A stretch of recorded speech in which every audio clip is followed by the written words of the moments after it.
করে দিলেন, এমন দুধ বানাই দিলেন যার শুধু খাবার নয়, শুধু ফুড ভ্যালু নয়, এই দুধের ভিতরে ক্যালসিয়াম, এর মধ্যে ভিটামিন, এর মধ্যে আয়রন, এর মধ্যে মেডিসিন। দুনিয়ার এই সন্তান ছিল সুরক্ষিত জায়গার ভিতরে ছিল, কোন পলিউশন সেখানে যেতে পারতো না, রোগের জার সেখানে যেতে পারতো না।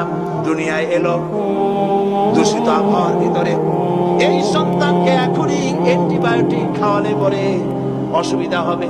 আল্লাহ রাব্বুল আলামিন মায়ের বুকের ভিতরে ঔষধ দিয়া রোগের প্রতিষেধক বানায়া দিলেন। এ হলো আমার আল্লাহ। এ আমার কে? আল্লাহ। জোরে বলেন আল্লাহ। আল্লাহ আল্লাহ রাব্বুল আলামিন মায়ের দুধ দিয়ে সন্তানকে বড় করলেন আর শোনায় দিলেন, খবরদার এই মায়ের সাথে, এই বাপের সাথে নাফরমানি করবি না।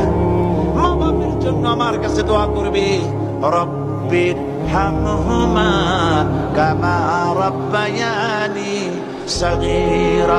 সবাই পড়েন আমার সাথে, রব্বির হামহুমা কামা রাব্বায়ানি সাগীরা। আল্লাহ পাক শিখাই দিলেন, বান্দারে আমার কাছে দোয়া করায়, আল্লাহ আমার মা বাপ আমাকে ছোটবেলায় যেভাবে স্নেহ করে লালন পালন করেছে, এইভাবে আমার মা বাপ তোমার রহমতের করে লালন পালন করো। মনে থাকবে ভাইরা? বলেন মনে থাকবে? প্রত্যেক নামাজের পরে মা বাবার জন্য দোয়া